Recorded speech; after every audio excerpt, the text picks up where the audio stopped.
This video serves as a quick overview of the batch application form. The batch application form is a data collection tool which allows grant recipients to submit batch applications to receive funding from the HUG2 scheme. The form validates the data to ensure the data is consistent and accurate, and in cases where the data is inconsistent, a red flag is raised, which prevents batch submission. The tool also flags batches which cross a policy threshold, with amber or purple flags, though these flags can be overridden subject to DP approval. The form begins with a drop-down, where the user should specify the financial year that the batch is being submitted in. The project that the batch is being submitted to should then be selected. The next part of the form gathers the organisation's details. This is the grant recipient, the user submitting the batch on their behalf, and, for consortiums, a text box is provided to enter the other council's contributing homes to the current batch. Following this is the terms section, all of which must be accepted by selecting Yes. If there are any No's, then the batch submission is refused. After accepting the terms, the grant recipient needs to break down the properties in the batch into the groupings of ownership type, property type, and wall type, which we call home types. The number of homes of each home type should be specified, as well as the number of these homes with fossil fuels as their primary source of heat. More information on this can be found in the batch property table video. The batch funding table details the funding for the homes in the batch, broken down into the home types described in the batch property table.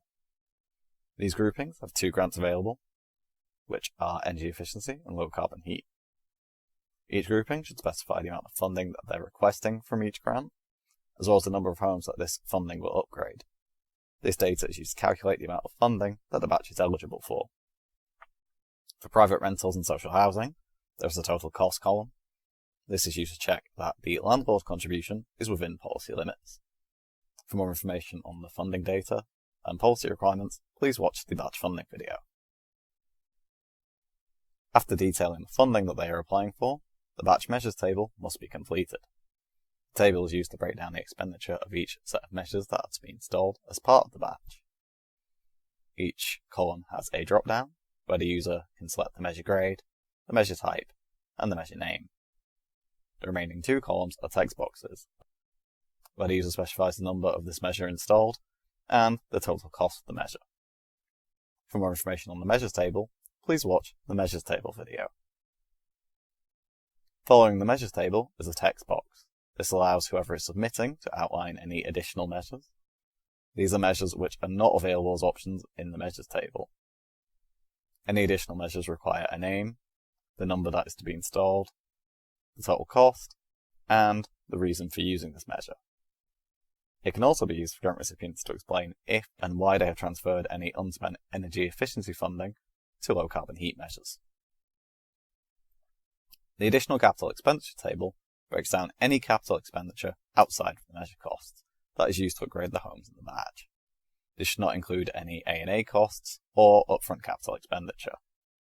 Upfront capital expenditure should be broken down in the next table, which covers any capital expenditure already spent in preparation for upgrading the batch.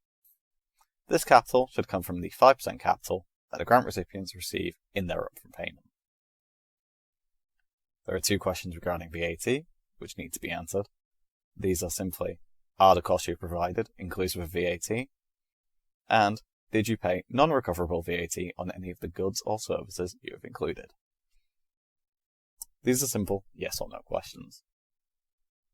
After this is the LSOA eligibility section, where the grant recipient is asked if the indices of multiple deprivation were used to identify any homes submitted in the batch, and if yes, the number of homes that was identified using this route.